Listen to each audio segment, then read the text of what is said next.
Okay, it looks like we are live and it is straight up 5 o'clock. And it's been a long time since we've done a live stream. Hopefully, some folks can join in. If not, watch it later on. Here's an update on the time. Let me take this puppy off wrist and see if I can get this close to the camera. Give the shot here.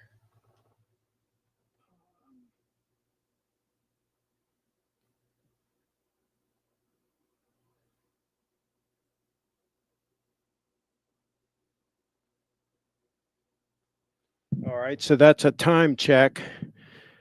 And as you notice, the watch still looks stunning, even though I've been using it for a lot of heavy duty use. I've been trolling some of the folks in one of the Facebook groups and showing photos of me working construction and digging a ditch for water line, and wearing this watch, using heavy equipment, you name it, and not worrying about the watch I'm wearing. A lot of the times I've been wearing this watch. Some of the times I've been wearing the titanium Grand Seiko. That is extremely robust. But what I've told them is that these solid 18 karat yellow gold Rolex watches hold up great. They say that they're soft as butter and you can't use them, like if there's vibration, for example, if I'm operating heavy equipment and there's vibrations, or heaven forbid, I'm using a nail gun or something, right? Or the other day we were shooting off some flares, some World War II style signal flares, which have quite a kick to them. They're more substantial than the 12 gauge flares that most people have on their sailboats, for example, and quite a kick to those things, right? And I shoot them with my left hand. I'm left-handed, but watches on my left hand. There's quite a percussion. The watch is doing fine. I mean, I've never had an issue where a Rolex succumbs to heavy use, to vibrations, to shooting guns, anything like that. They've always held up fine for me. And I don't think these newer ones are any less robust. The way they talk, they're even more robust. So I don't understand these people in these watch groups that are saying you can't wear that, for anything like that. Anything where it might get scratched. Oh, it's going to get scratched, right? I find that this isn't any more prone to scratches than a steel watch. Steel watch gets scratched. Difference is when this gets scratched, it still looks beautiful. So what model is that? Brooklyn asks. It is, I'm not sure the model, but it's a gold GMT Master in yellow gold. I believe they only make one variant of that. They actually have two different dials that you can get, but it's basically the same watch. So if you want 18 karat yellow gold GMT Master, this is the current model that you would get. So I got it because we were talking about, at the time, I said that Bitcoin was $16,000. And I said I was going to buy an extra Bitcoin. And when it hit 100,000, I was going to sell it and buy a Lexus LS 430 in mint condition and a gold Rolex. At that time, I was talking about a date 8. And when it hit 100,000, I sold it. And instead of buying the LS 430, I bought an LX 470 because I can flat tow that behind the coach that I'm in, the motor coach. So, and then I bought this instead of the date 8 because this is more legible. And I really liked this watch when it came out. I've always liked the GMT, and when they came out with this one, I really liked it. We're going to get Kyle in the house here so that he can comment on this as well. Kyle, how you doing, buddy? Good. Very good. How are you? I'm doing great, and I can hear you actually. So I'm going to turn the volume down so you don't feed back. But we were just talking. Somebody asked me what model watch this is, and I told them, I'm not sure the model number, but it's basically a yellow gold GMT. Right. They only make one with two different dial options. but that's really the only way you can change it. Correct? Am I correct on that? Yeah, I think so. And when you bought it, the second dial option, I don't even think it was available yet, right? That's newer. Correct. They Yeah. came out with that later on. I'm pleased that they're continuing to build this watch. Yeah, I know. It's a great watch. It's a great I looking don't watch. think they should have ever stopped making the yellow gold GMT. I agree. Yeah, So totally agree.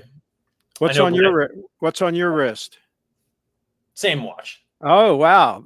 Yeah, that sub is beautiful. I saw that in person in Sarasota, and Yep. it just looks great on the wrist. None of Yeah. those polished center links and that silly stuff that, like for example, a Daytona has. I agree.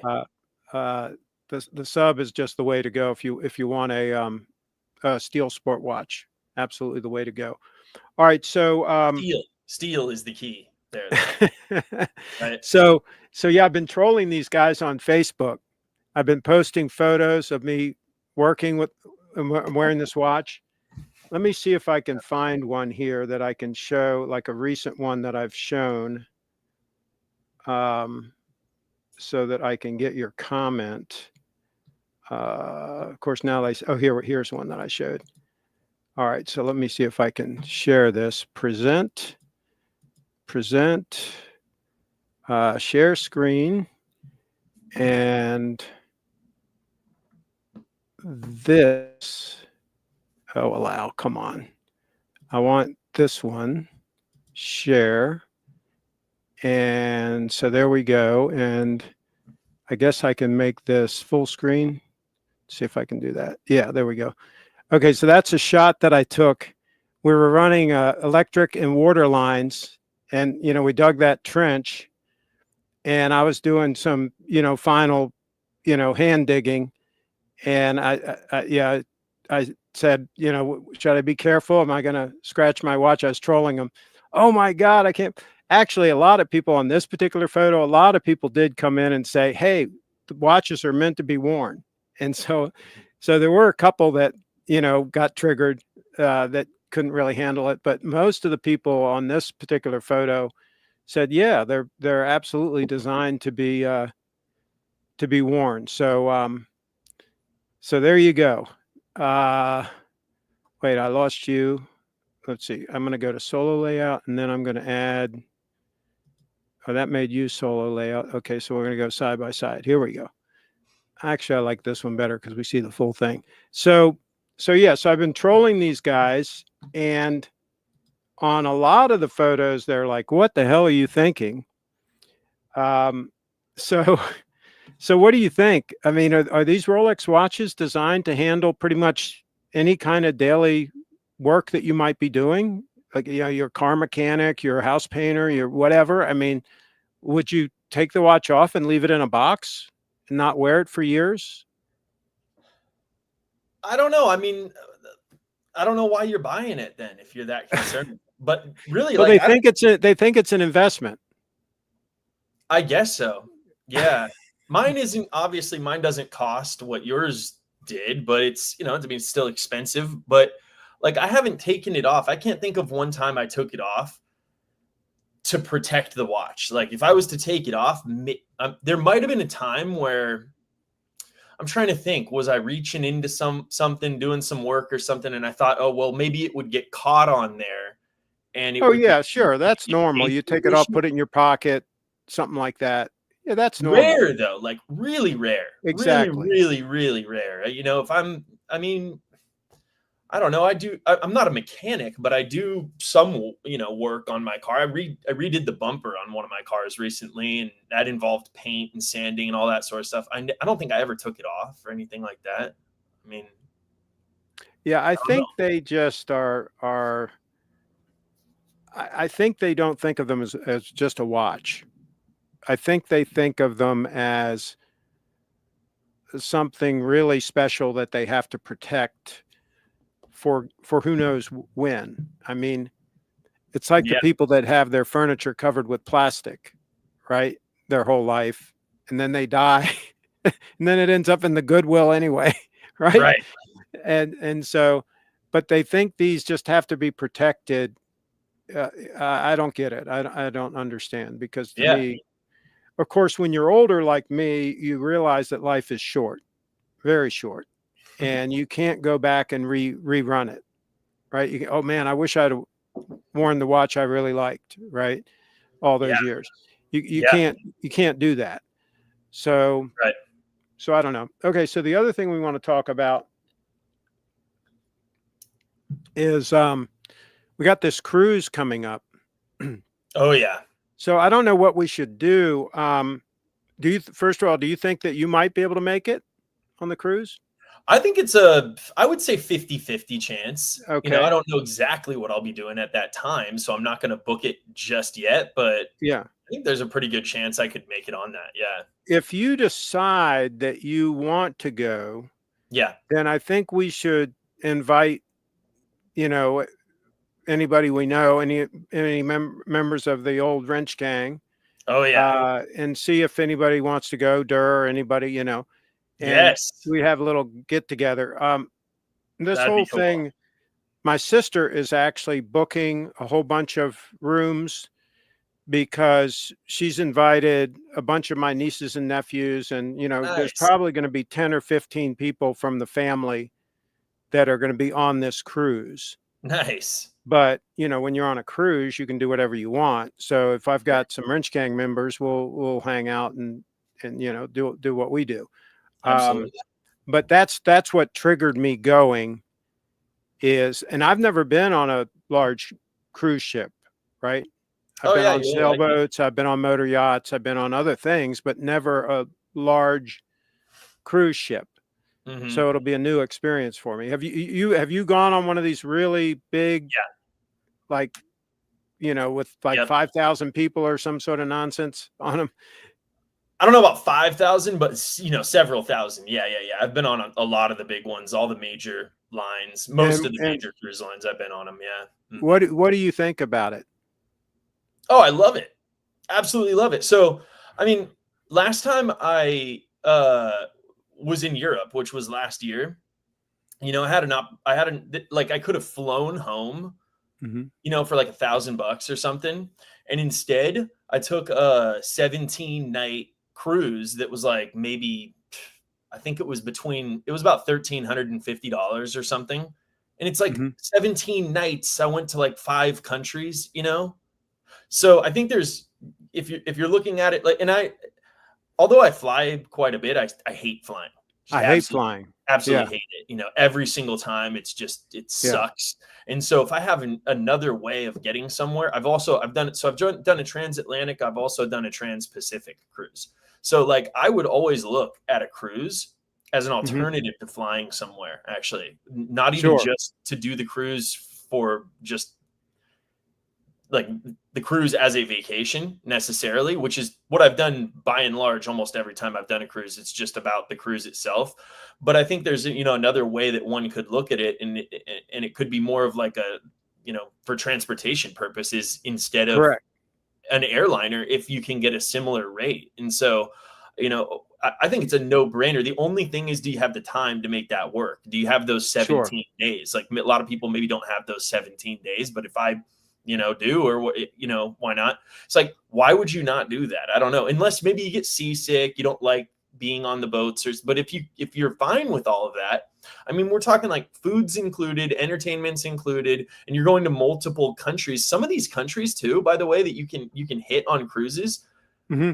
It's the most cost-effective way to go there. I've been to Yeah. Bermuda twice, and like flying to Bermuda, crazy. That's expensive. Staying on the island of Bermuda, expensive, super Yeah. crazy. You're not going to do that in any sort of cost-effective way. So the best way to actually go there would be on a cruise boat. Would be Because you're living on the boat.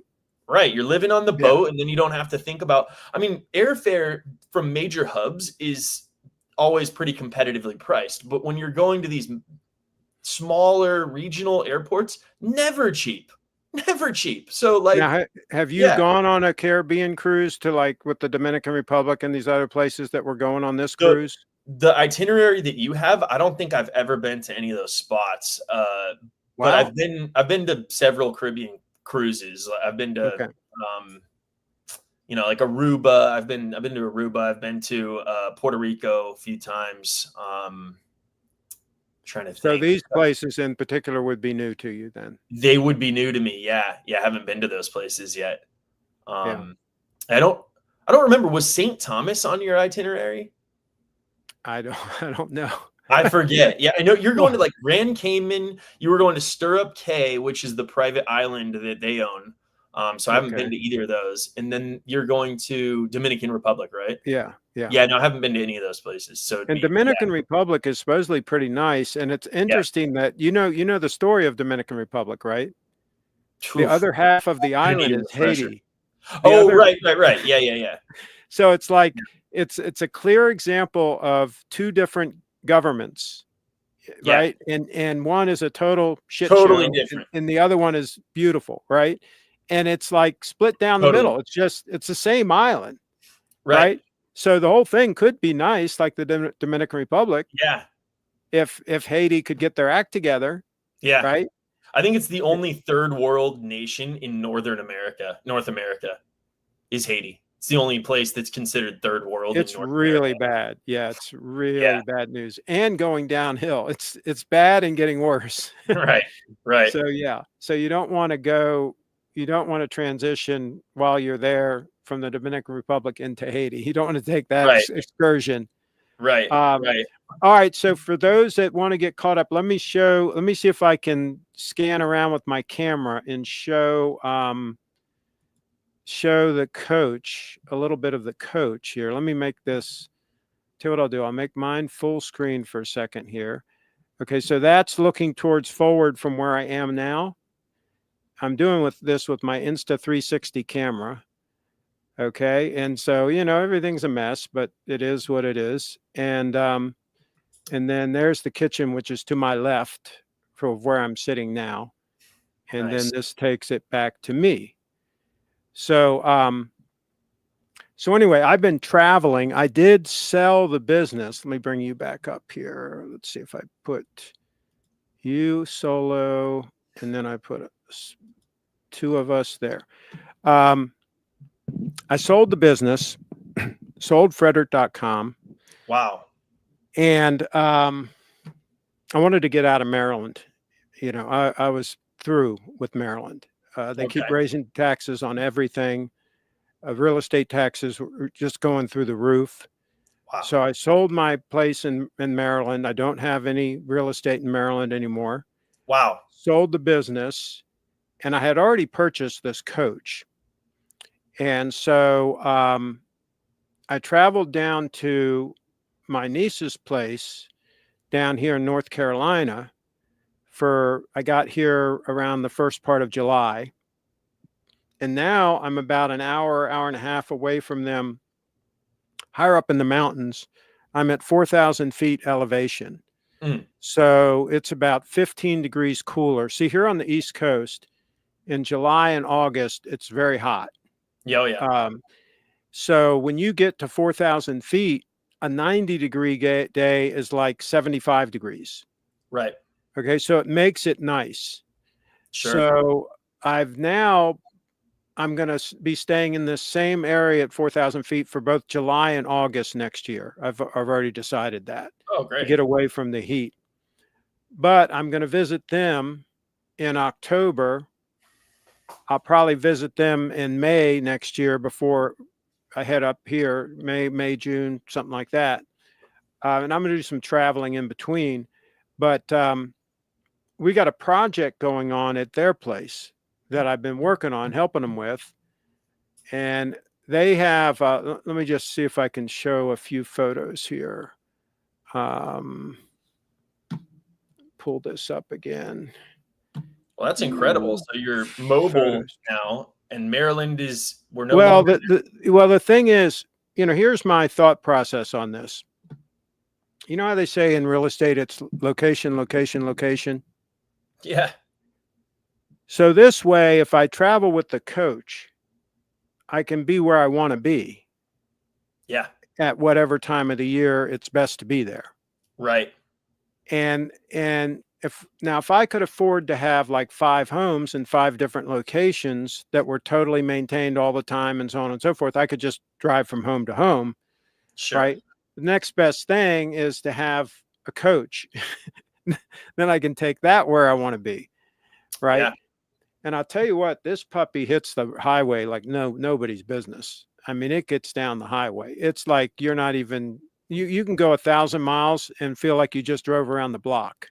It's Wow. extremely comfortable and just cruises.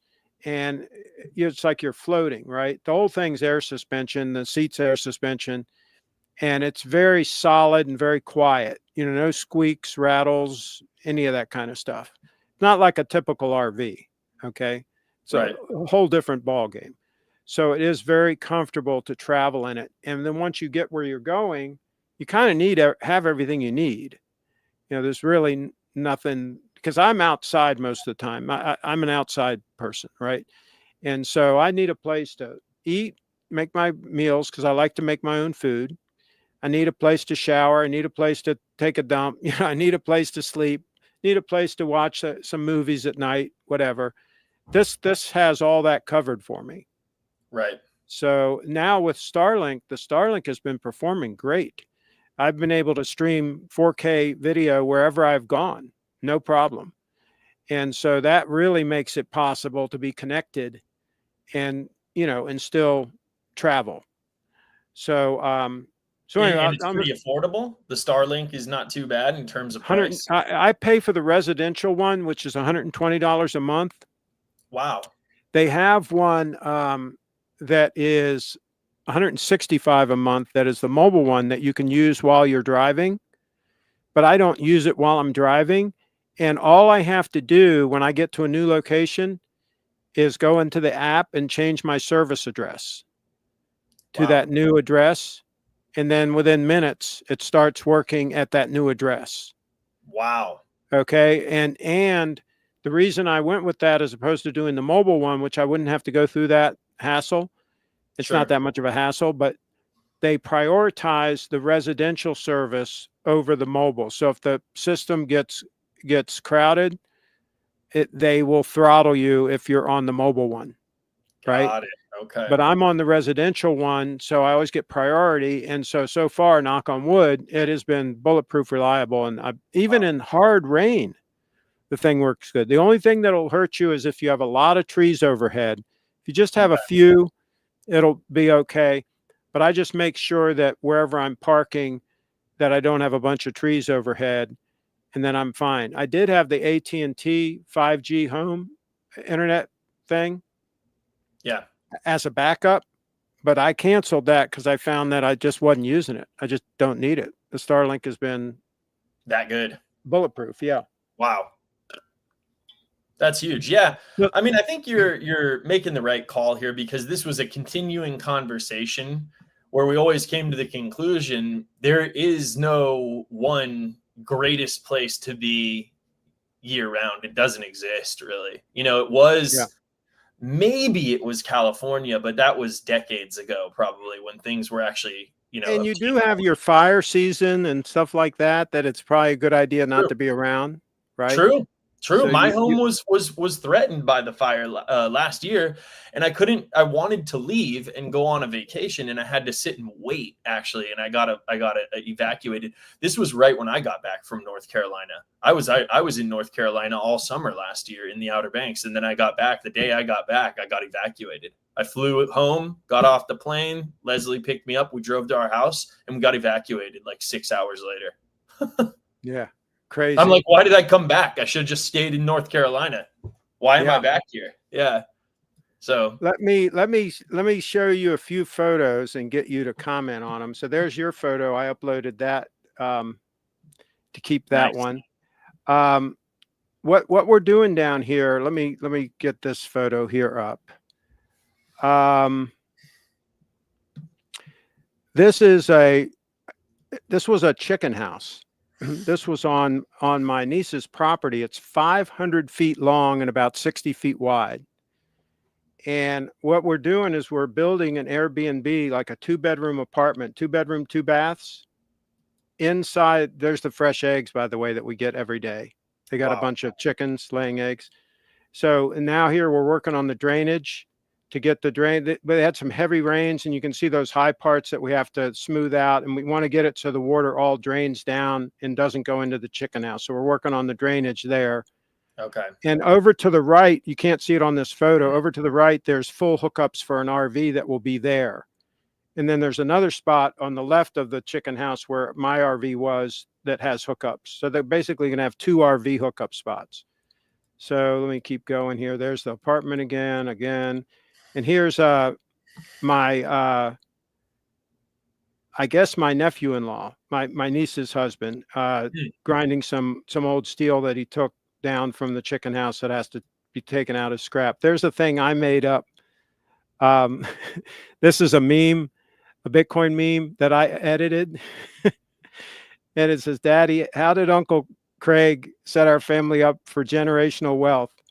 And Daddy says he hodled every 20 to 80% BTC dip from 2014 to 2025. And then the Nice. kid says, "Freaking legend." Yes. So anyway, that's a meme there. And here I threw the track off of this Bobcat. Bobcat mini excavators are really not that great. Okay. Anyway, they came and they put the track back on. It was a rental. So I was pretty hard on that. And I was wearing the Rolex while I was doing all that, by the way.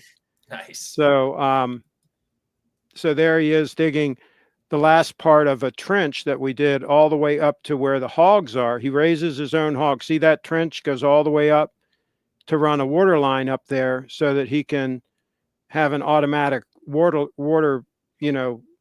for the pigs. He's got big pigs. And when I left, he gave me a pound of the sausage that they make with the Italian flavoring and all that. Mm-hmm. And I just cooked it up today, and I'll eat it for the next few days. So they raise beef, their own pigs, their own chicken, their eggs, and they have surplus of all of this that they sell. And then they also have rabbits that they harvest. I haven't had the rabbit yet, but I will. And they have goats. So that's the water line. By the way, he's like 6'7", Travis. Yeah, he's taller than you. Unbelievable. That's way taller. Here's a group photo where we all had a dinner. And that's just part of the family. They've got a big extended family down there. Wow. So a lot of them will be on the cruise. So there's some of the beef. There's the coach parked there. I put all those lenses, those red lenses. They were faded. They were the original ones, and so I put all new lenses on it. Oh, nice. I got from Prevo, and it was real easy to put those on. So I did that. There's the lens, the old lens in the background, the new one in front. You can kind of see the difference. Oh, yeah. Faded. And there I had to trim these gaskets to make them fit properly, but that wasn't a big deal.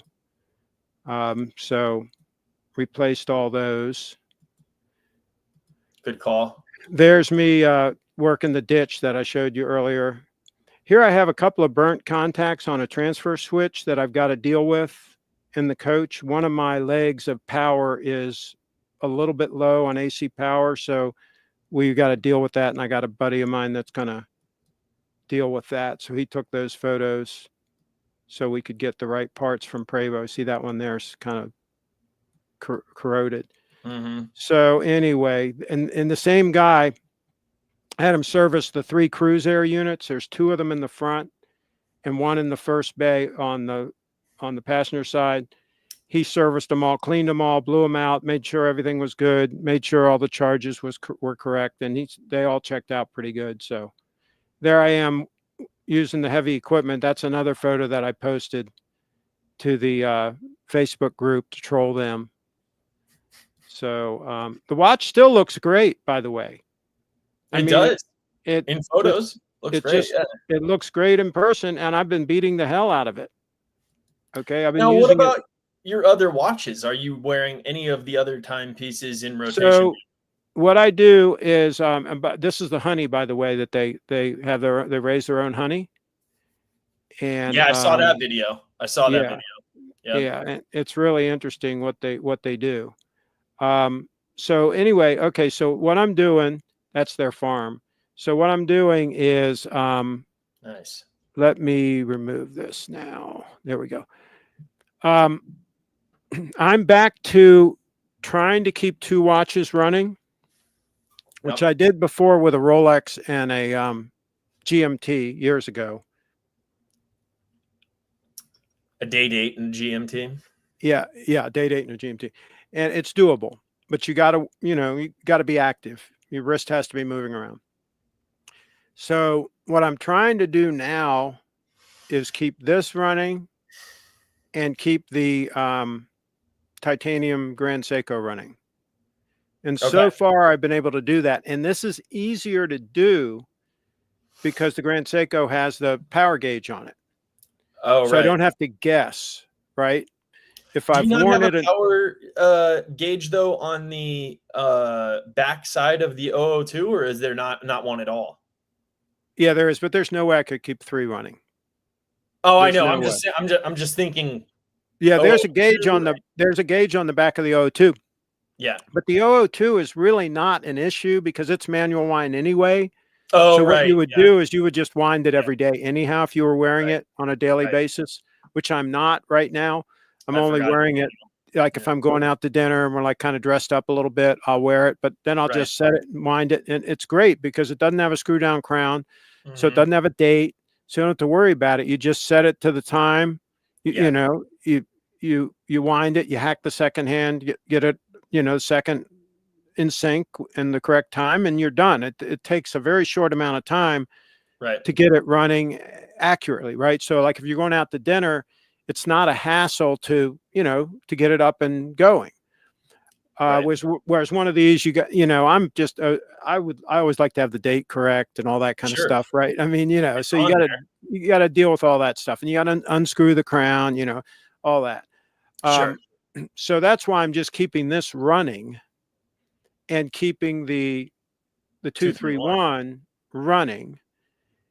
Right. And like I say, it's easier because I can, well, if Mhm. I see that the 231 is totally wound, because it's on the front dial, hey, take it off and put this on. It's a no-brainer. I don't need to keep wearing that. It's already fully wound, right? Sure. So basically, I'm wearing it. Probably I'll wear the 231 maybe 4 or 5 hours a day. It's very efficient. It does a good job of turning wrist motion into winding. Mhm. And I've heard that these are more efficient now too than the older ones were. So, Would make sense. but Yeah. I have no real way of gauging that because again, there's no power thing, so I can't really tell. And Right. I don't want to like try, okay, can I get away with wearing it 2 hours a day, right? Right. Because then it might stop, and I don't want it to stop. So Sure. anyway, I'm playing this game where I'm keeping them both going. I really like the GMT. I've gotten totally used to the weight. The weight doesn't bother me.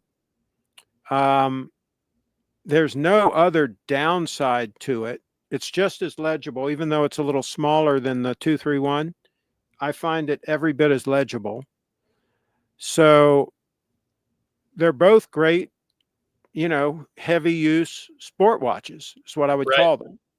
Heavy use sport watches. They're not, neither one of them is a dress watch. They're not supposed to be. Sure. I'm not one of these people that think that you should wear what is clearly a sport watch as a dress watch. I think that doesn't look right. But anyway, teach You their have own. 2 options though. So you got 4 options. Well, actually, I Sure. got news. I Oh, sold the 238. no way. Oh, is it a 238 or is it 038? What? I think it was a 038. The Okay. 238 would Anyway. have been the newer version of it. Okay. So I had a subscriber that wanted the watch. Okay. Not blue. Wow, I this gave thing's him been no, around. I gave him a price. Actually, I had 2 subscribers that wanted the watch. Yeah. I didn't even advertise it. I had talked about it on one show of possibly Right. selling it. Right. Because I don't wear it. I simply don't wear it. Right. And I don't like to keep watches around that I'm not wearing. Um, What's the point then? so so he wanted it. So I quoted him a price, a fair price, and both of them. And the one guy came through and paid me in Bitcoin. Just like 2 weeks ago. Okay, I shipped the watch to him FedEx. great. As of today, FedEx doesn't know where the watch is. What? Yeah. And they won't return my calls. The last tracking I had, it went to the UK. He's in the UK. It went Oh to the my gosh. UK, and then they flagged it for some kind of fraud or something or whatever. They thought something was not copacetic, and they held it there for a period of time. Then they sent it to Memphis, Tennessee. I've got a case number. I've been calling them like every day. It's like my new hobby. Oh, And every time I get a different story, and every time there's like a manager or whatever is going to call me back, they never do. They no they way. don't send me an email or nothing. He's trying to contact them from his end East side. as well. And he's been very Oh, good about it because he asked me to send it FedEx. So, it's not really on me. I mean, I shipped it the way he wanted it shipped. And horrible. I think it will end up either coming back to me or going to him. I don't think it's lost. I think they're just confused and it's bouncing around different places. And, I'm hoping that it will end up either coming back to the North Carolina address that I shipped it from, my niece's Right. address, or it will go on to him. Because at one point in time, they said they were going to send it back to me. And I That said, is no, I don't want horrible. it sent back to me. The reason I hired you guys and paid you good money is for it to go to the people in the UK. Yeah. And then they said, well, we'll look into it and we'll see what we can do and blah blah blah. Oh my gosh. Anyway, it's a freaking disaster. But I'll keep you posted on what happens. Yeah. But Yeah. but that watch has been kind of bizarre. No matter what, it ends up coming back to me. You notice this? Yeah. I know. I mean, it's very strange. If it does end up coming back to me, maybe that'll be a message that I just can't get rid of that watch. I think so. At that point, it will, because you could create actually a whole video on YouTube just about that watch and where it's gone and come back. I mean, this is crazy. When you told me too that the guy paid you in the subscriber paid you in Bitcoin, I had a Yeah. good idea of who this is. And then now where it was the destination where it's going, I'm certain I know who this is, and that I hope he gets that piece. But if it ends up back in your hands, then He I'm sure seems you like a guys have nice sorted that he out. seems Yeah. like a nice guy. Oh, absolutely. Yeah. From what I've seen, yes, But absolutely. anyway, it's just Oh, very bizarre horrible. stuff. Horrible. So Oh my gosh. if it comes back, what I'll do is, of course, I'll give him the Bitcoin back. Sure, sure. Um, and what I'll probably do, if my niece says she'll wear it, is I'll probably give it to my niece or Okay. um, one of her Yeah, girls. Maybe might right. fit one of her girls. Um, and the problem is the straps I got for it that were sized for Brianna. Yeah. You got to have a pretty small wrist for it to fit Right. those Right. straps. And I've only got one strap that is sized to fit me, and it's not in perfect shape. I mean, it's still serviceable, But it but was it's the not. first strap that you got when you Yeah, bought it it's years back. yeah, yeah, and it's just not that great. Right. Oh, so if It I already was had gonna, mileage on it when you got it. That strap already yeah, had. if I was gonna wear it, I would go to HD straps and order Mhm. like two or three more straps. Yeah. But with the 002, I don't see a scenario where I really need that watch. I mean, I'm way watch heavy at this point. Yeah. Now, when I go on the cruise, um, I think I only want to bring one watch. So should I just bring the GMT? Probably. They will have a formal night though. Yeah. So maybe I should So bring the you'll have 002. a suit, and all of that. Yeah. So maybe you bring both Grand Seikos. Hate to say that, but I mean, maybe that's a good, I mean, you wear the See, the 231 problem is everywhere, the problem is that the GMT matches the signet ring and the faux pay. but so does the OO too. Correct. Yeah. But if I'm going Out on and an out. excursion and it's Yeah. hot, you know, like I said, push come to shove, if I didn't have the GMT, Yeah. I would wear the 002 even in hot weather because my Yep. wrists really just don't sweat that much. But having said that, if I've got the GMT, it's a no brainer. Yeah. Because Sure. if by chance I do end up going in the water or whatever happen, you never know what's going to happen on a vacation. Yeah. The GMT can handle whatever I can throw at it. Maybe you just bring that, and then you're going to have to live with the fact that you've got that. It's slim enough to go under your cuff or something. Yeah. Well, here's the thing. My family, the people that I'm going to be there with, I talked to Travis about that night. You're talking about they have the fancy dinner one during the cruise, where people quote dress up. Yeah. Right. He said his idea of dressing up is khakis and a polo shirt. So that's him. Yeah. That's him. That's as dressed up as he gets. Right. Yeah. And so I don't really want to overdress more than them. You know what I mean? So if that's how he's going to dress, I'll probably wear like this shirt with a nice pair of Bill's khakis and call it a day. Of course, I'll have the DuPont. Well, I don't have the DuPont. Oh, see if I can get the DuPont out here. I don't believe Norwegian's going to be very strict, but some of them wouldn't. That would not. Some of them, they wouldn't allow it. Yeah. They wouldn't allow you in the dining room like that. I mean, so we'll see. But I like that. They shouldn't. It's a formal night. You should be wearing a suit. Some people, I've seen some older gentlemen wearing tuxedos with tails. Yeah. They go all out. But correct. The formal night, I always wear a suit. Which is it's pretty cool. It's pretty cool. But again, I gotta be cognizant of the people I'm traveling with. True, you'll be at the table with them. Kind of go with the flow, and if they don't even want to go to that night, that's fine with me too. I mean, I don't care. I'm mainly going to support the family and to just be involved in what they're doing, and also it's kind of new. I haven't been on a cruise like this, a big ship like this, so it'll be an interesting experience. So yeah.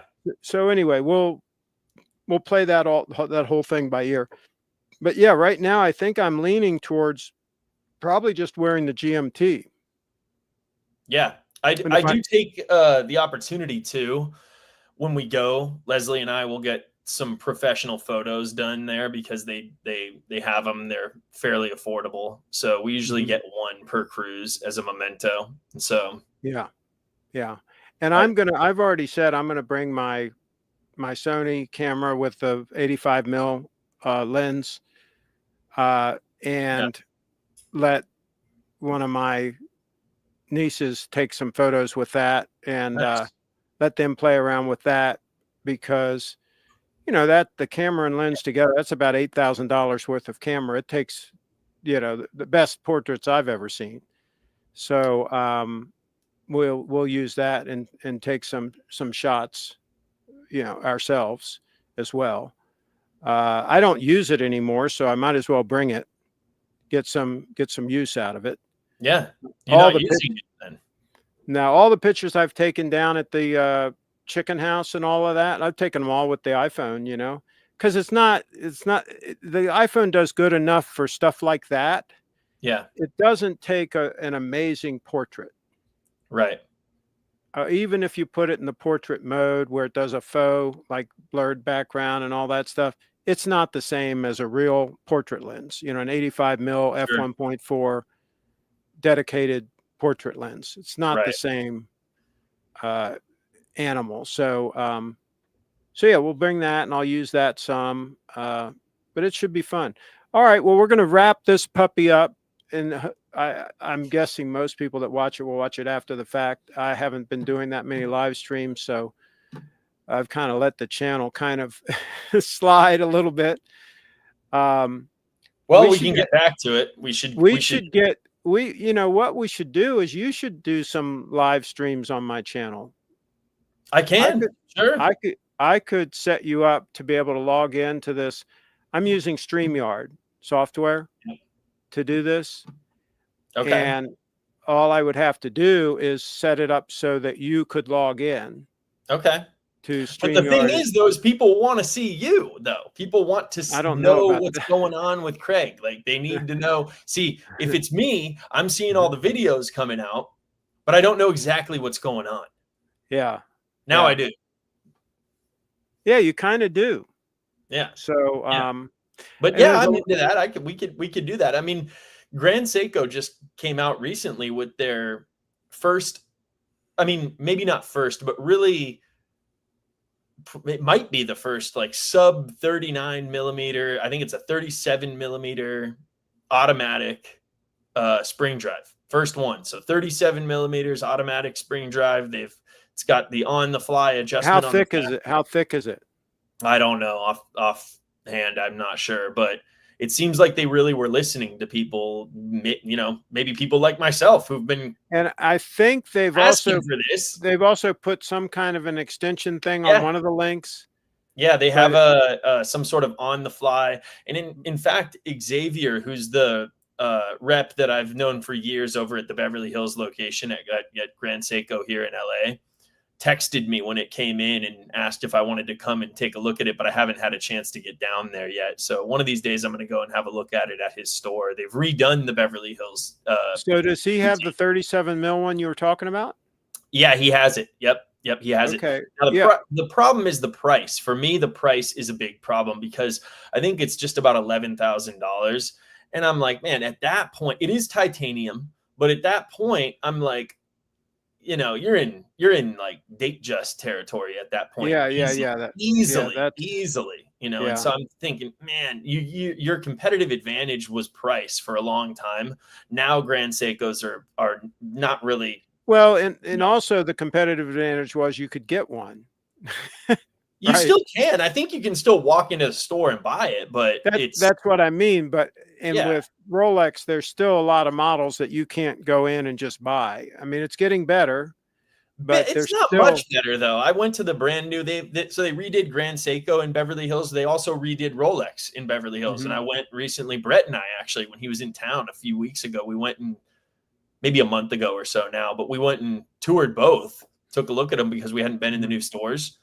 And they had 3 Rolexes for sale in the store. It's like a 2-story flagship store. And that's all they had was 3. They had 3, and none of them were desirable models. Like they were all, well, first of all, I think they were all precious metal, and like one of them was a lady's watch, and so there's like 2 men's Rolexes, both precious metal, and like they, diamond studded stuff. Not really, nobody really wants like huge markup. Yeah, huge markup. Yeah, crazy price. You don't know what watches they have in the safe that they will sell to key people.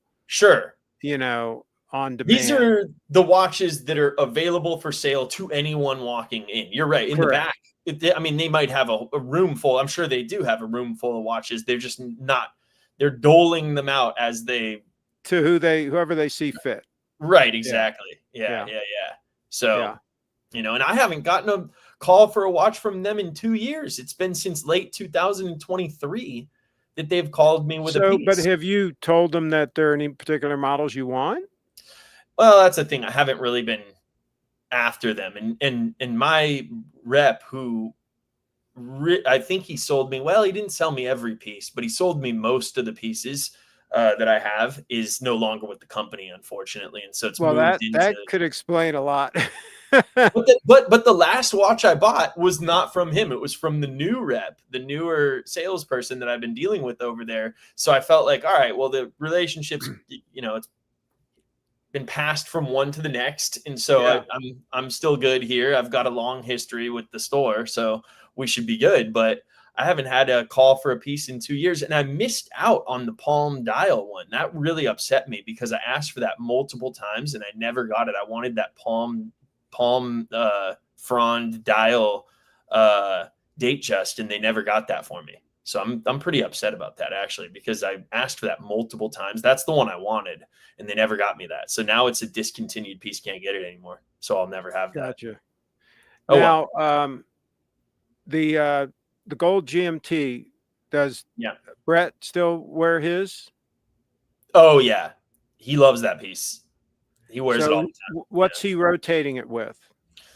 Too many pieces for me to even remember now. He's got so many now. I don't even know. He's got, I think he's got a couple day dates. He's got that. He's got a date just. I think he's got a Daytona. He's got a lot of watches. It now. would be interesting to hear what percentage of wrist time the GMT gets. Be I think interesting he's to know. wearing that one most of the time. From what he told me, he's wearing that one more than the other ones. Yeah. Yeah. That wouldn't surprise me. Yeah. Right. All right. Well, yeah, we'll do these. We'll try to do these more often. We got 9 live viewers here. Nobody's putting any comments in. Anybody have any questions? And it just dropped down to 6. Anybody have any questions before we wrap up? Brooklyn's asking about the Land Dweller. Yeah, the Land Dweller in steel. I wasn't impressed with that watch when it first came out. What were you thinking? Yeah, I mean, to me, obviously, it's, as soon as I saw it, like everyone else, I thought of the Oyster Quartz. It looks to me like a modern spin on the Oyster Quartz. As far as I never liked integrated bracelets. Yeah, I don't particularly like it. So if it was that for me, or a date just or a day date, I'm gonna choose the date just or the day date every time. I don't really, I don't know. I mean, you have to really like that angular look that it has to go for something like that. But I'm interested to see the bracelet on it. I think the bracelet looks pretty cool. But other than that, I mean, I'm not really, I don't know. I don't think I'd buy it. Yeah, I just never liked the look of the integrated bracelet. And then, of course, I have my personal reason where my first watch, that Seiko Bellomatic that I had an integrated bracelet. Yeah. And the bracelet finally failed. One of the links broke or something. I forget exactly what happened. But there were almost no options for fixing it. Yeah. You couldn't put a normal bracelet on it. You couldn't put a strap on it. I mean, there was just no way, to deal with the issue. Right. So, I'm just not a fan of that whole concept of an integrated bracelet. Now, this bracelet on this GMT will probably last the duration, probably never have an issue. But if I did, I'd like to be able to take it off and put something else on. Yeah. Right. I'd like to be able, hey, let's say I have to end up buying another bracelet for some reason. I damaged something or whatever beyond repair. You buy another bracelet and put it on. It's pretty easy. Yeah. Integrated bracelet, it's all a little more questionable. So, right. Anyway. All right. Well, I guess we'll wrap this puppy up. Nobody's got any questions there. And you're going to let me know if you decide to take the cruise. Oh, here we go. Let's see. Stig, more new shows would be awesome. Cheers to both of you from Stig in Germany. Yeah. Okay. Well, we'll see what we can put together, and Kyle and I will stay in touch. And I mean, we can do some shows together. I mean, that's fine. Whatever they want to do. Let us know in the comments what you want. If this show time works for you, so anybody that watches this after the fact, let us know what time is best for you. Yeah. And we'll try to figure something out, because I'm usually somewhere where I have a very good signal and I can do these live streams, with the satellite. So we're back up to 9 folks watching right now. Anybody have any last minute questions for Kyle or myself? I'll just go ahead and say too, I had something happen to me maybe 6 months ago or so. I forget exactly when, but I couldn't even believe this happened. Mm-hmm. I had a screw back out of the Rolex bracelet. Something that you always said, you always commented, no, it's actually inferior. The screw back out. And I laughed. I used to think, these screws will never back out. One did. Literally fell out of the bracelet. It fell out. Yeah, fell out of the bracelet, and it's not Did like you I'm get sitting it? here, loosening it. I've never resized it or taken a link out of this thing ever, and so this is a screw that Fell by out. itself backed out.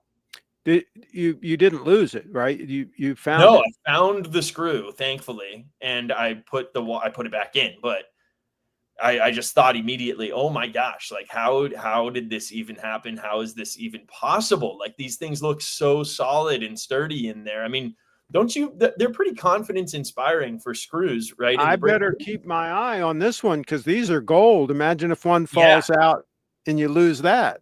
you might take a little, if you have an eyeglass repair kit or something, take the little flathead screwdriver and just kind of make sure, I don't know, that they're good to go. It wouldn't hurt because this is the truth. This has now happened to me on a modern, I bet you if you visually inspected them, like once a month, it's got to probably start backing out a little bit and then a little yeah, more and a little more. It can't just go all at once. no, it can't. It was This was probably a backing out. gradual, yeah. This Yeah. was a gradual thing, of course. Yeah, it happened over time. But Yeah. what it told me is this can actually happen. I can't believe it. I was thinking maybe like an older bracelet or something, maybe, but these are so, solid. This could not happen. It happened. 100% happened. Yeah, that's why the pin and collar, the fact that they're pressed on Right. and they're held on by that constant tension, right? It would be very difficult for that collar to back off Yeah. of the pin, Yeah. right? Yeah. The only thing that can happen is it can wear through, but again, that's less likely because they're floating. They're floating in there. Yeah. Whereas with the screw is fixed. Right. So you got two potential problems with the screw. You got it backing out is a potential problem. And the other problem is when the bracelet is moving against it constantly and the screw is stationary, right? And the bracelet's moving. Right. Now you've got wear. True. Right. And so that's the issue. I don't know. It will be interesting to see. I don't know if I'll live long enough to see it. It'll be interesting to see if these bracelets get stretch, these newer ones with the ceramic sleeves. Yeah. Because they've got ceramic sleeves certain places, but I don't think they have ceramic sleeves everywhere. Maybe they do. I thought they did, but I don't know. I know they have them for the screws. Yeah. Because when she resized mine and gave me the extra link, they give you the ceramic piece, right? Yep. So I know the screws are insulated from gold to gold contact by the ceramic sleeves. But I wonder if they have the sleeves and all the other links that don't have screws. That's a good question. That's a good question. They probably do, but I don't know if anybody will give us a straight answer on it. If you go to the Rolex people, your buddy, see if they'll tell you. It'd be interesting to know. Yeah. Because only time will tell, 20 years later, if these bracelets also will start getting stretch. Right. No, but you're right. My thought process is if they get some stretch that's unacceptable to you, then that's the time to buy a new watch. Yeah, I agree. Definitely. Yeah, it's not a big deal. Not that I would really want to get rid of my watch, but it is, I don't know, it's in the back of my mind that the warranty period is coming to an end for me here in December. So I don't know if I think I'll still keep it. Obviously, like I'm still happy with my watch. There's nothing else that I really look at, and I've owned several other ones that I could have made the main piece, but I chose to kind of move on from basically all. What other watches do you have now that you're willing to share? I have two watches that I don't even really wear. I have the Air King, the older 1980s, which is very nice. It is really nice, and I had it all completely redone and everything, so it's in perfect shape. But that actually made me not even want to wear it, really.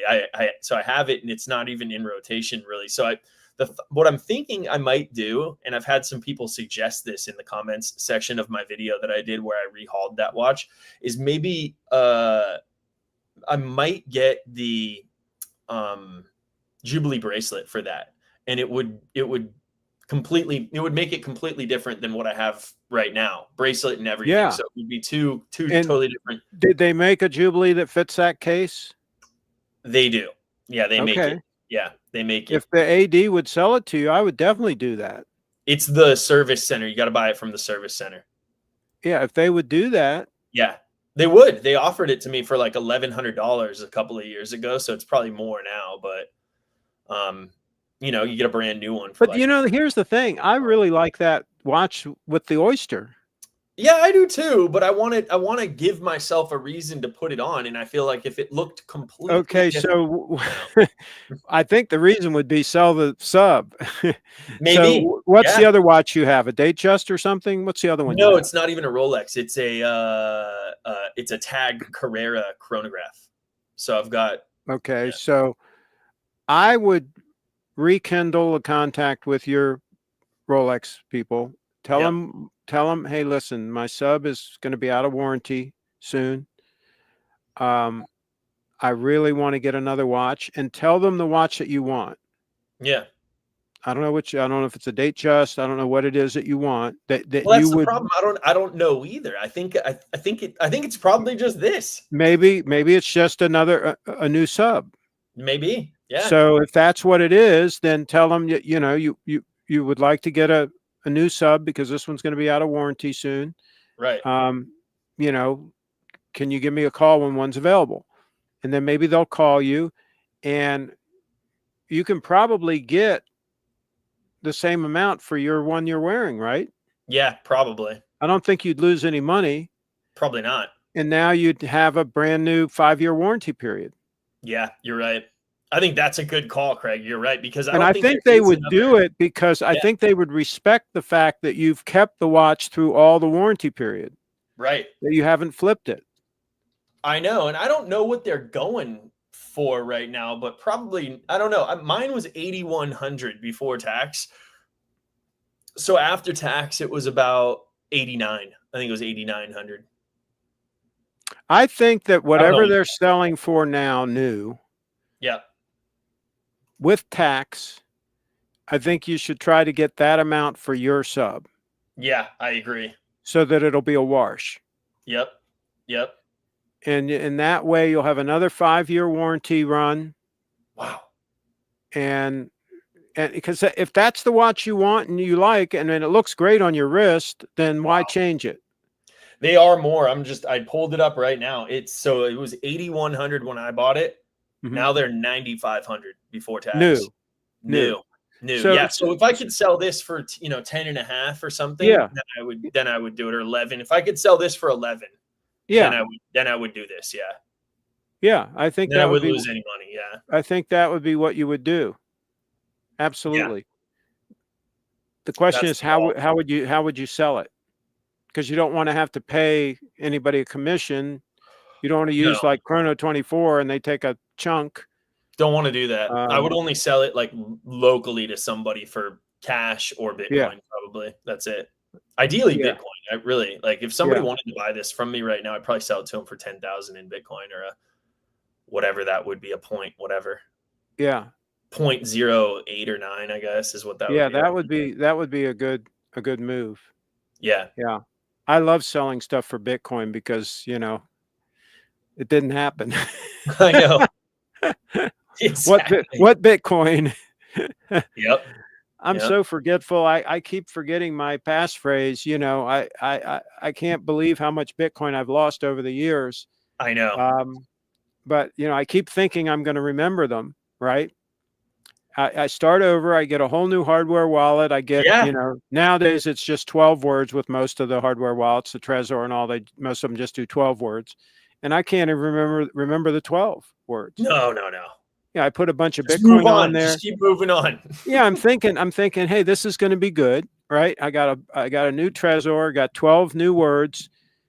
I have them written down on a piece of paper. I memorize them for several days before I put any Bitcoin on the Trezor. I memorize them. I make sure I know it. I absolutely know it. Then I, put the Bitcoin on there, and then I take a, lighter and I I burn the paper, and it never ceases to amaze me. A month later, I'm like, what the hell were those words? Yeah, absolutely. And the Bitcoin's just gone. But Gone. I keep trying. I keep trying. So, Yep. if at first you don't succeed, that's what they say. Try and try again. So That's right. one of these days I might get it right. All right. Well, we will do this again. And I would Sounds do good. that deal on the sub. That's going to be I'll a keep good you deal. posted. I think it's a good plan. I want to do it. Yeah. I guess And first I'd better put in my order for a new one though. yeah, you want to, I would get the new one. What about, you don't want a GMT? You absolutely don't I want a don't GMT. because I don't because I already had it. And see for me, like I really value the glide lock. And to not have that Okay. and to only have the easy link, I think it was a huge downgrade. Now, if it was Gotcha. gold, that's another deal. But then I really like, how am I even doing that though? Like, if I go and were to buy a watch of that cost, I'd say to myself, I could have taken 30K of this, put it into Bitcoin, which, by the way, too, we didn't even really get into this, but I would pose this question: is Bitcoin now a safer investment than it ever has been? Like, I would Oh say, yeah. right, like when we were at 1,000, Mm-hmm. were we 100% going to hit 10,000? I mean, I don't know where my mind was at that time, but I probably thought, yeah, maybe, might happen. Maybe when we were at 10,000, I was pretty sure we'd see 100,000, but I was just not certain as to like when that would be. Yeah. Now that we're at 100, I think it's just a foregone conclusion we're going to go to 1,000,000. Like, once it's Yeah. still a question of like when that's going to happen, but it's like it's a certainty. Of course, like So Clinton says these guys are lame little kids. I'm happy to be called a little kid at my age. All right, so here's the deal.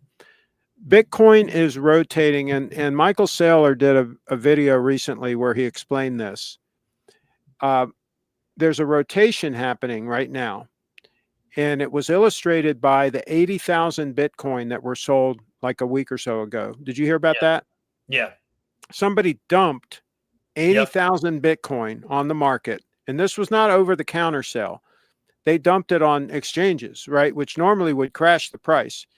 It crashed the price like 3.5%. Yeah. And then Bitcoin rebounded. Sure. Right. And so he said, this is showing us the liquidity. And this is showing us that when longtime holders, those 80,000 Bitcoin were held for like 10 years, right? Right. Long-term holders, they're rotating out of their Bitcoin, and it's falling into the hands of people like Michael Saylor. Right. Okay. This is the rotation that's happening right now, is people that have been holding for a long time are ultimately reaching the price that hey, I want to buy myself a farm. I want to buy myself a couple of Lamborghinis. I want to do this. I want to do that. And they're selling their Bitcoin. They have what we call a weak hand. They're selling their Bitcoin. And people like Saylor and other treasury companies and BlackRock and other people are buying up this Bitcoin. And there's going to come a time when these guys, these long-term holders that had tens of thousands of Bitcoin, some of them, where they don't have any more they want to sell, or they've sold them all, one or the other. Sure. They get to the point where they've sold enough to where they have the private island, they have the jet, they have everything they wanted, and they just, okay, I've only got 1,000 Bitcoin left. I'm going to go ahead and hold those, right? This type of thing. And when they finish selling, and this could be another year, another 2 years from now, maybe 3, maybe 4, but not that much longer than that, the price can only go up from there because the supply is dwindling. The supply of new Bitcoin is not enough. It's not enough to supply even MicroStrategy, or now called Strategy. Right. So there is going to be a real supply shock like we've never seen when these long-term holders run out of Bitcoin to sell. That's true. And it has to happen because they are selling. This guy with 80,000 Bitcoin is a perfect example. They are selling. Right. And they're being gobbled up. Those Bitcoin are being gobbled up. Yep. So what's happened is to get back to your original thing, Bitcoin has really been de-risked. There's almost no downside risk. There's 3 to 5, maybe Yeah. 10% pullbacks. That's it. That's all we're going to see. Right now, we're sitting on about a 3% pullback, 4% pullback. That's it. We're not going to see the 20, 30, 40, 80% pullbacks that we've seen in the past. I think those things are a thing of the past. That might be true. That might be true. I think they are a thing of the past. I think that it's choppy, but up from here. Yeah, I think so. And I think that what happens is you have levels that trigger selling. $100,000 was a level that triggered me selling a Bitcoin and buying the Lexus and buying this watch. That Bitcoin that I bought specifically for that purpose at 16,000. Yeah. You remember we talked about it on the live stream. Yeah. So, I bought it. I earmarked it for that purpose. And I said, when it hits 100,000, we're going to go ahead and do that. And so there's other people that have Bitcoin that said the same kinds of thing. Okay, when it hits 100,000, I'm going to buy a house. Sure. Now there are probably people that are saying when it hits 120,000, I'm going to buy that boat that I've always wanted. Yeah. Right. Well, those people that I'm talking about do not have strong hands. Right. They're going to run out of Bitcoin to sell. And it's going to flow into the hands of people like Saylor. He ain't selling anything. Yeah, okay? He doesn't need to. Yeah. So, and eventually it's going to get to the point where you'll be able to borrow against your Bitcoin at very competitive rates. So you will never have to sell your Bitcoin. There'll be no reason to sell your Bitcoin. Right. Not here that we don't have that now. The people that will loan against your Bitcoin, it's like 10%, or more. I mean, it's not good. But eventually it'll get to the point where like if you're borrowing against stocks, you can do it for like 1 or 2%. You can do it for a very low percentage. Right. Like if you're borrowing against Apple stock or something. So this is where we'll be. And then people aren't going to be selling Bitcoin. Right. So there's only going to be buyers. Exactly. So the price has to go up. Yep. So anybody that hasn't gotten the amount of Bitcoin that they think they need to have generational wealth better get on it now, because you're not going to have any more chances. Right now, it's the chances of getting multiple Bitcoin for most people it's out of reach. Sure. Even now, even for a millionaire. If you're a millionaire, it's difficult to get liquid enough money to buy 2 or 3 Bitcoin, sure. $200,000 or $300,000 worth of Bitcoin. You got to be a multimillionaire. So the time to set yourself up for wealth 10, 20, 30 years from now, and for wealth for your family or whatever, it's coming to an end. You're just not going to have the chance. So if you didn't do it back when we were talking about it, when it was like $4,000, if you didn't do it when we were talking about it, when it was $10,000, and if you didn't do it when we were talking about it, when it was $16,000, yeah, you better do it now. Or even 60. I remember, Durr bought some at 60 grand, and then it had a pretty big pullback. We pulled all the way back to about 20 or 18,000. Well, the bottom was 16. Pullback. The bottom was around 16. Okay, so yeah, that was a big pullback. But now here we are, 60,000. I mean, who wouldn't like to go and buy one for 60,000 right now? That'd be great. Did he sell? I have no idea what he did with it, but if he held, he's doubled up his money. He probably didn't hold. Oh God. Don't know. But if he did, he's doubled up his money. But that's the deal, is before it was kind of like, I mean, it was really speculative and I was hopeful in things, but now I really, really am, even myself, thinking more and more about, like, if you put, like if you were to buy a $30,000 watch, I mean, I would think to myself, well, I could get a $10,000 or a $5,000 or a $10,000 watch, and then that $20,000, that's going to be $200,000. When Bitcoin's at $1 million, Yeah. that's 200,000. So how could I possibly make that decision to put 20K anywhere else but Bitcoin? It Knowing, really, yeah, it you know, really depends. It depends on how much Bitcoin you have, right? sure, it all does. Yeah, absolutely. If you feel like you have enough, Yep. and way back in the day, Adam Meister said 21 Bitcoin Right. is what you need. And if you got 21 Bitcoin set aside and you don't touch it, you're good. You don't need any more. You just don't sell it. Right. Right? That's what he was saying, when Bitcoin was $600, when Bitcoin Right. was $300. He was saying that he always was consistent and said 21 is the number Right. to have. And I agree with him. I think that's a good number. And so Yep. if you've got 21 Bitcoin and the year is 2040,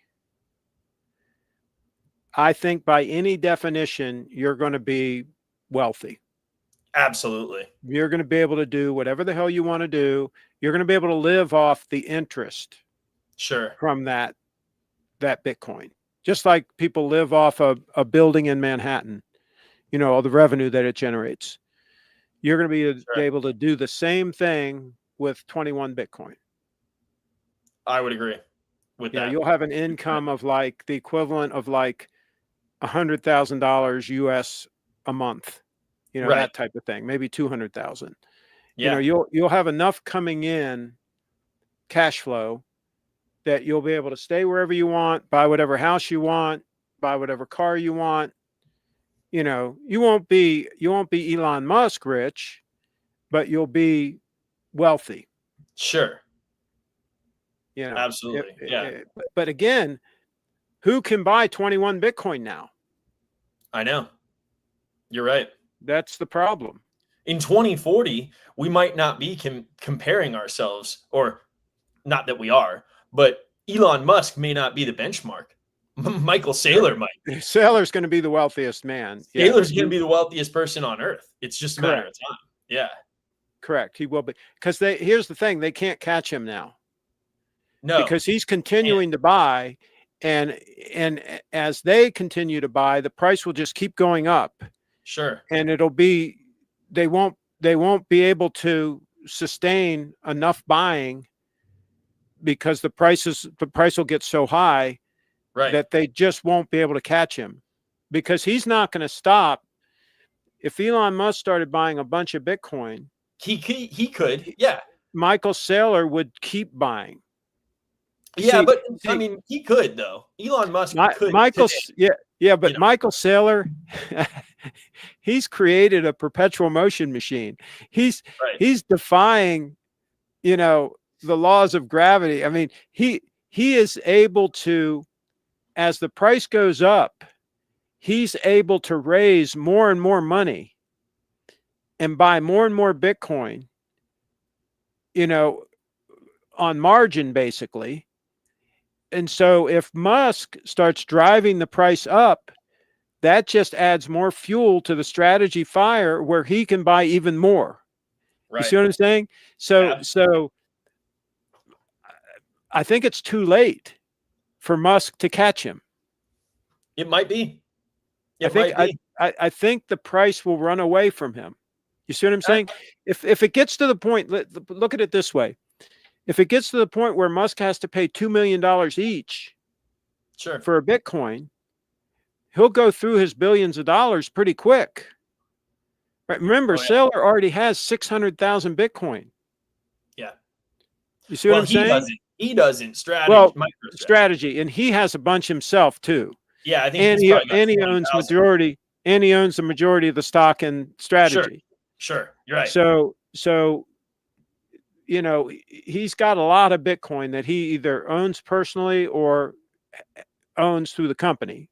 Is there any single person that owns more than he does? I don't know about that. The rumor is that Max Kaiser has a huge amount of Bitcoin, but nobody really knows. Or he's a guy that in the early days was giving away like 10,000 Bitcoin to people. Right. I mean, he was in day one, right? Yeah. Of course, Satoshi has 1 million Bitcoin, but we don't know Right. who that is. Right.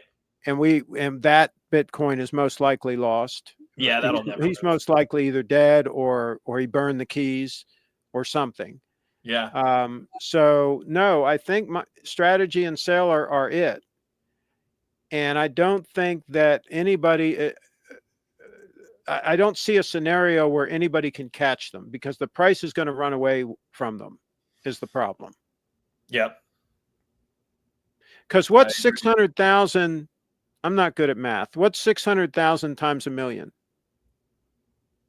6 billion?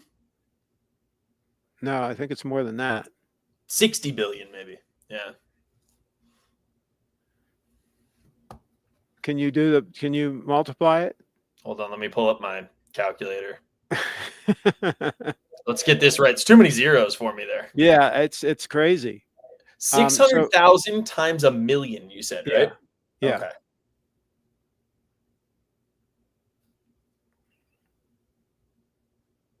Wow. Okay, I was wrong. It's 600 billion. 600 billion. Yeah. So Steve Musk doesn't have enough money. Yeah. 600 billion. If it runs to 1 million while he's chasing it, you see what I'm saying? And let's say he's only bought half at that point, and it hits 1 million. So let's say he's bought 300,000 and it hits 1 million. He's not going to have enough money left to buy the other 300,000 Bitcoin. You see what I'm saying? Yeah.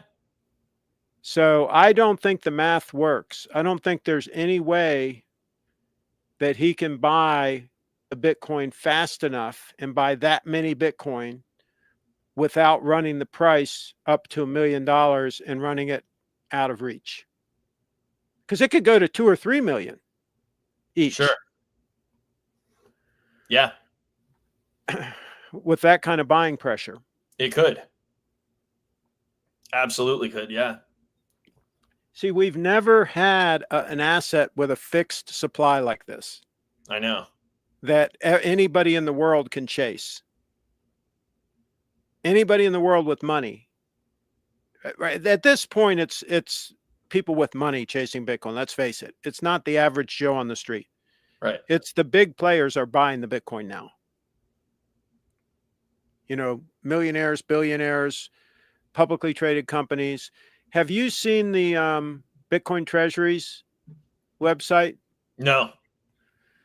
Let me see if I can. See if I can share. Let's see if I can show this. Let me see if I can show this to you. This is worth keeping an eye on. Okay, so add to stage. How do I change what I'm showing here? All right, we move that. Let's see, present or invite. I got to do another thing. Well, wait a minute now. Okay, I'm going to stop that screen.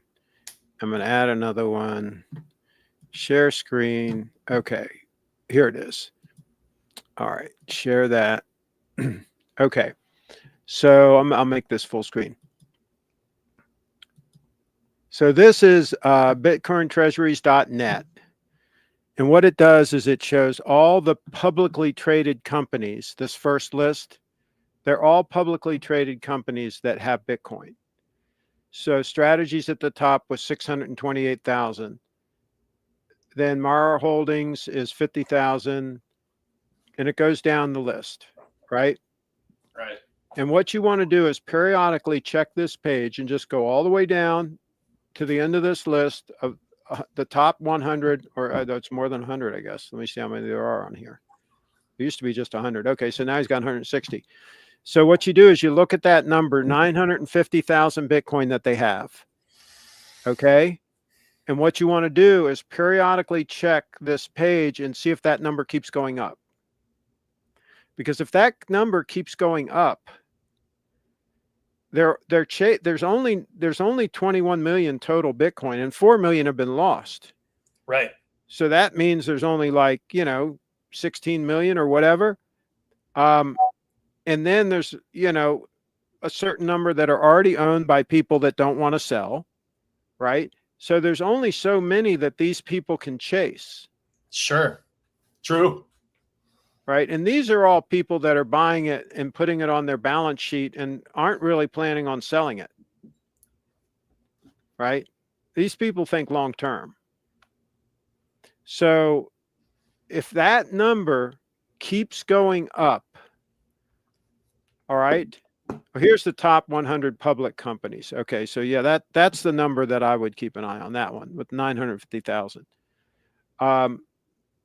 If that number keeps going up,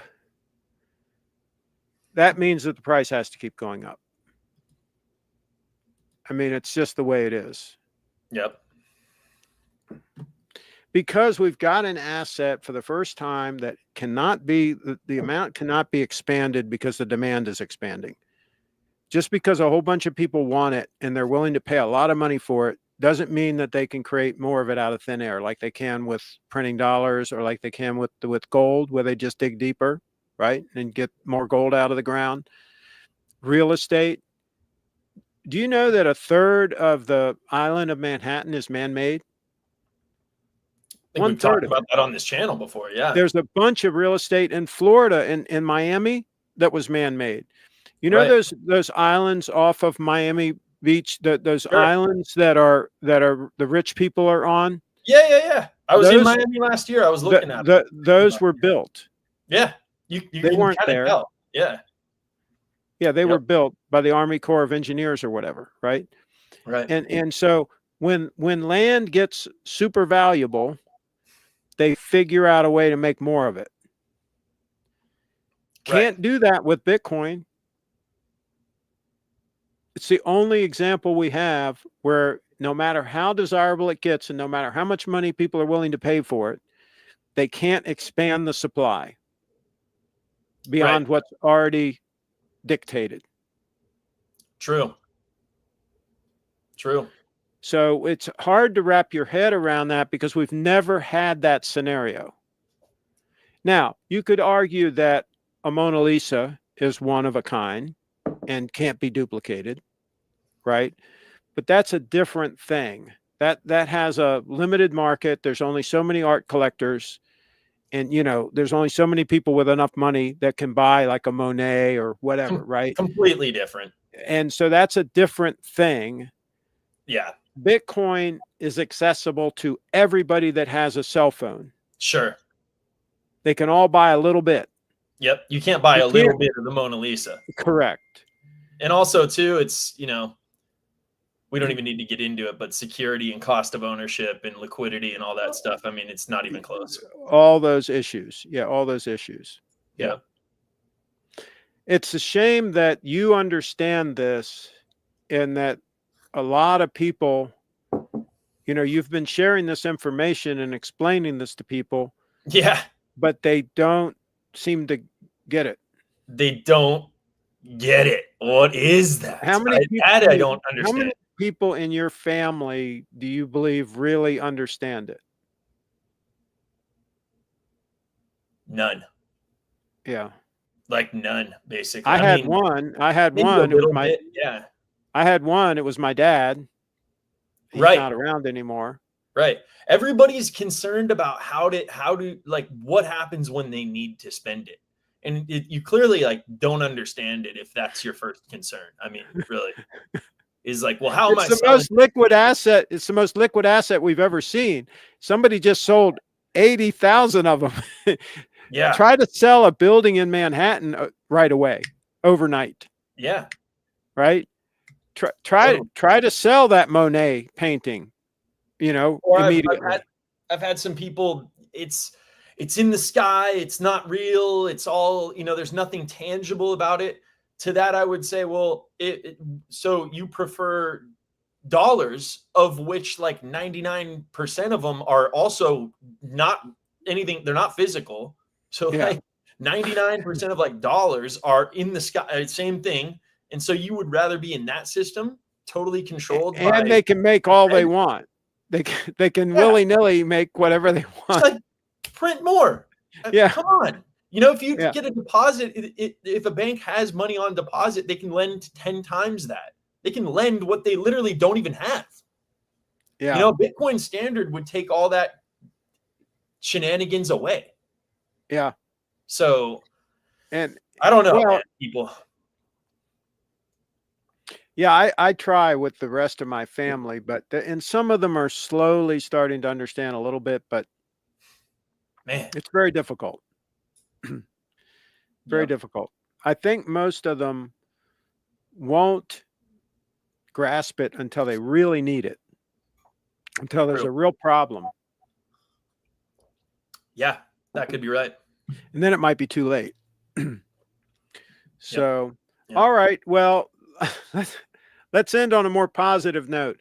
Let us know in the comments if you want to go on the cruise, the Caribbean cruise in January. Let us know in the comments, and we can talk about all this good stuff while enjoying a cruise. And Kyle and I will be doing another live stream here sometime soon. We'll Yep. try to get things going again, and hopefully you'll have a report from Rolex and from Grand Seiko by Let's then. do it. Find out what they're willing to do on a new sub for you, Mm-hmm. and put eyes on that new Grand Seiko and see if it's thin. Because Sounds if good. it's 37 millimeter or 38 mil, whatever it is, and it's thick, I'm not interested. I agree. I'm okay with the thickness of my 231 because it's a bulky sport watch. It's supposed to be a bulky, Yeah. big, in your face sport watch. And I Right. like it. I like it for that purpose, for that use. It's 14 mils thick. So because of the size of it and all, it doesn't really look thick on the wrist. It looks good on the wrist Right. because the whole thing is big. But if you've got a smaller watch and it's thick, no. That's what I like about Yeah. this GMT is it sits nice and flat on the wrist. That's what I like about your sub. It sits nice and flat on the wrist. Yeah. Right. So yeah, I'll be interested to hear what your impressions are once you actually put your eyeballs on it and check that puppy out. I'll try and head down there this week, but Yeah. I will communicate with you on that, and then we can plan, sort of plan for the next show. Yeah. Once you have that info, then we'll Yeah. schedule something and we'll talk about all of the above. Sounds good. All right. All righty. Thanks for coming. Thanks everybody for watching, and stay tuned. We will be doing this again, and all your comments down below what you want to see. Thanks again for coming, Kyle. Yep. Thank you, Craig. Talk to you soon. Bye-bye.